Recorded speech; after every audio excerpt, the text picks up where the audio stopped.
Hello, it's 10:04 a.m. So, wow, the bump on my forehead got bigger and it's more painful. But anyway, I didn't get to fall asleep until 5:30 this morning and then woke up at 9. So, forgive me. I mean, I got a little bit of something with sleep. But so I'm not all the way alert and all the way there, and I can't go back to sleep. But I think I talk too much. I guess in my videos, but when I'm by myself, I'm just by myself, and I don't really talk to anyone, or I don't really have many people to talk to, stuff like that.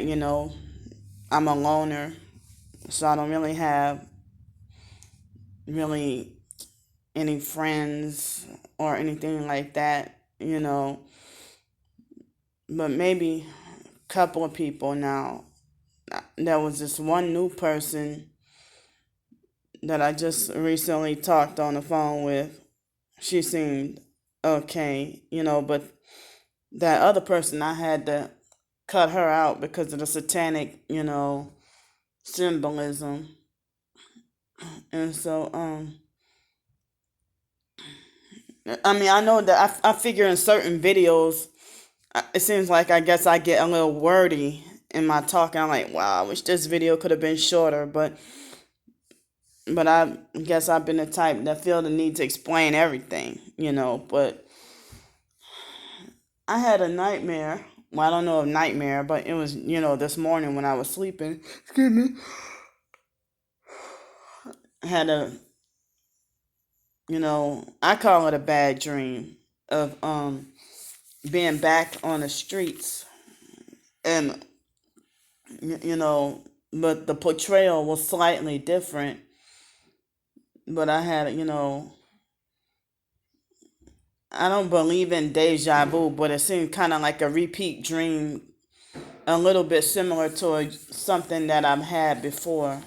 You know, it's weird how you can dream somewhat of the same thing like 3 or 4 times, like over the span of a few years or even a few months.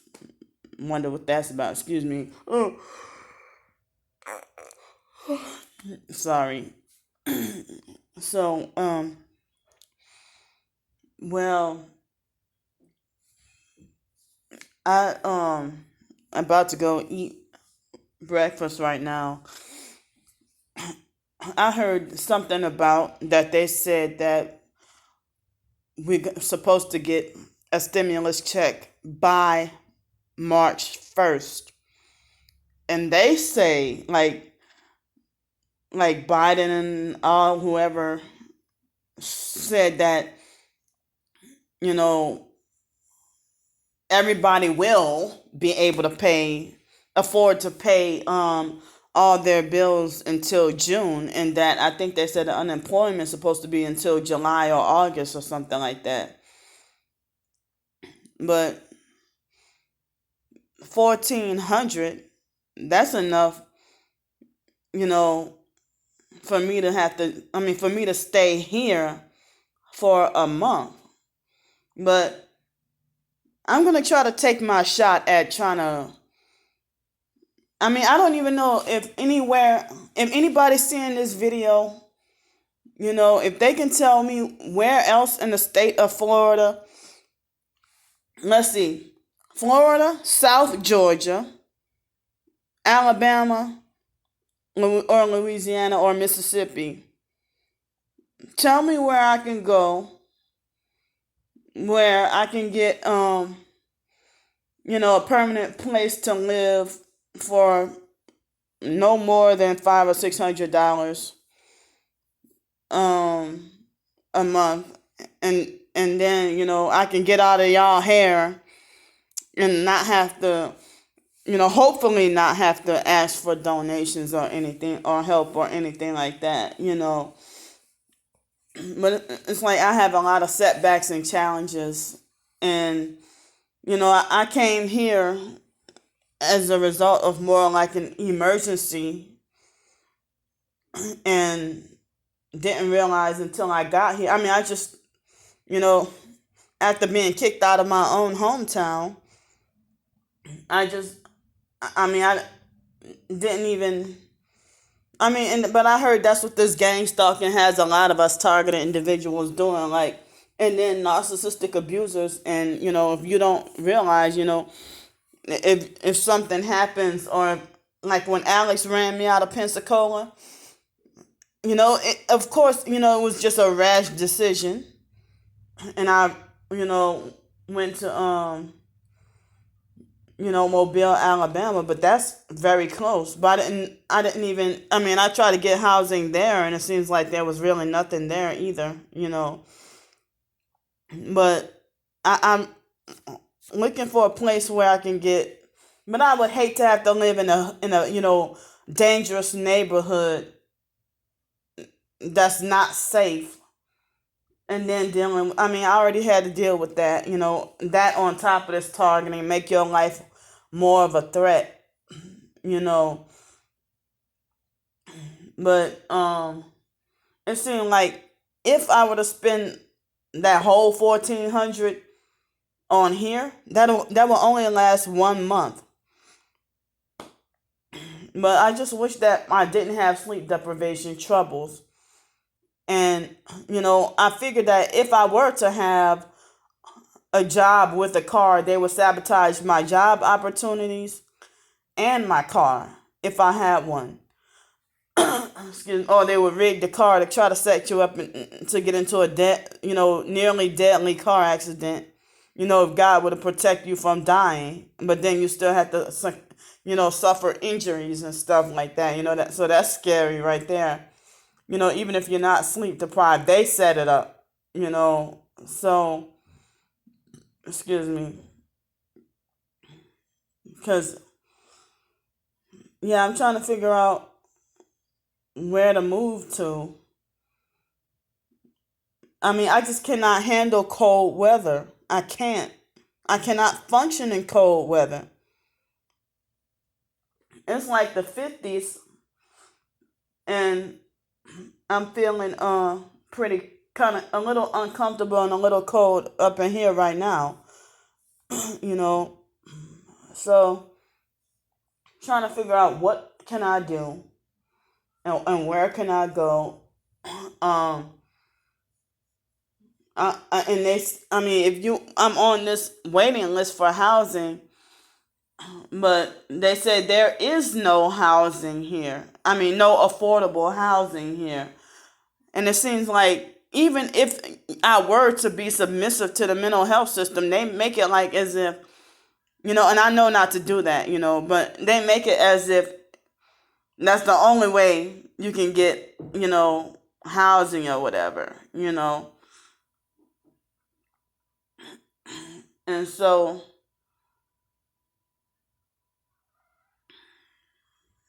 it's like still trying to find a permanent solution, to my weird, unfortunate, and weird situation.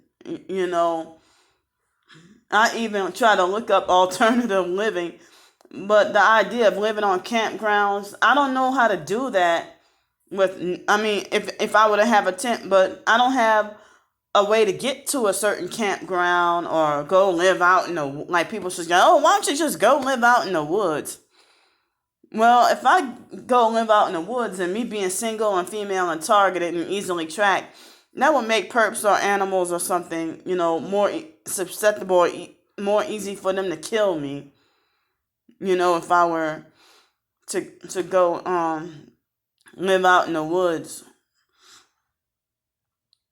So I mean, I've done some research and reading about survival and stuff, but I don't have the I guess my disability and me being single and female and by myself, you know, I have reading comprehension problems, but I have difficulty, and my two strokes that I had when I was 5. I mean, I have difficulty trying to put it into action, about going to live out in the woods or live primitive and stuff. But some people say it's best to stay to live that way to avoid, this system.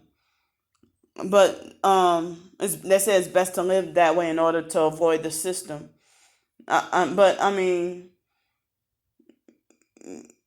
yeah, I just don't really have the skills, to just take and I don't know exactly what location to walk all the way to, probably hundreds or thousands of miles to go walk somewhere to go to the woods. They have wooded areas here in Pensacola, but they're off limits, and it's like you can go to prison or jail if you go to some of the wooded areas here in Pensacola. I see some homeless people don't care and they go anyway, But I don't want to be set up in danger of being attacked by any animals or anything like that.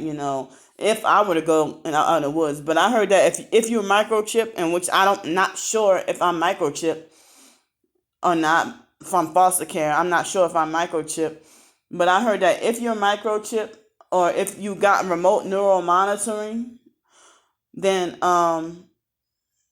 there's no way to hide. You cannot hide, or you can't run or hide, pretty much, from what I've been told. But I didn't ask for this experimentation. I didn't ask for this life period. A lot of us, didn't never really ask for this. So they had this place in Orlando that said that a few months ago, and I forgot about it.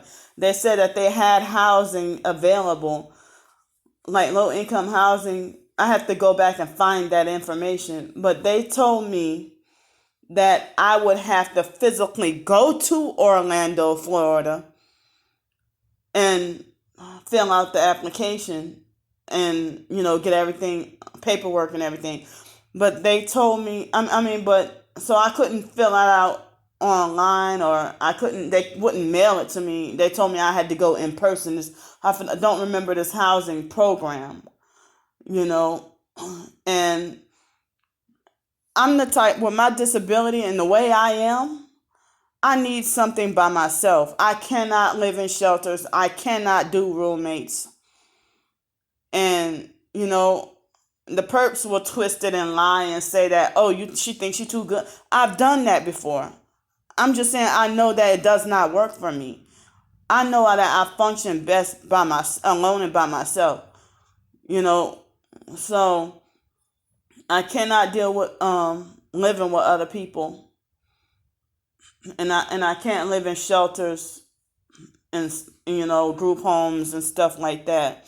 Well, I'm too functional for a group home. I don't need a group home, so it's like, the idea of living in your car or living in your van. Well, I've been suffering sleep deprivation, so, and then where to go if I would live in my car or live in my van. With most businesses, everything's restricted or more difficult. Where and how would I get a shower, or a private one? Because remember that beach story? The last time I went to the beach and they had a perverted Masonic man that was, scratching his testicles and then trying to give me a perverted smile. And then when I hurry up and finish my shower and I put him on film, and then he threatened to have me threatened to call the police on me and have me arrested. But I think he had the one headlight or funny headlights or something weird. And then make sure he parks right by where I'm taking a shower. That's creepy. But I've never in my life done any camping, or the closest to any campground I ever stayed at, when I was working at the Grand Canyon. And that was like less than 2 weeks. But it wasn't like a survival kind of thing, because we already had a building, a roof, and like a little dorm, and we had a place, a dining area, a place to eat. It's not like we had to go and hunt for our own food or anything like that. So I never ever had that kind of experience, none at all. So I'm going to go now for this video. I'm just thinking of a solution, but I'm going to go right now for this video and then do another video. So thanks for listening. I'll see y'all later and bye.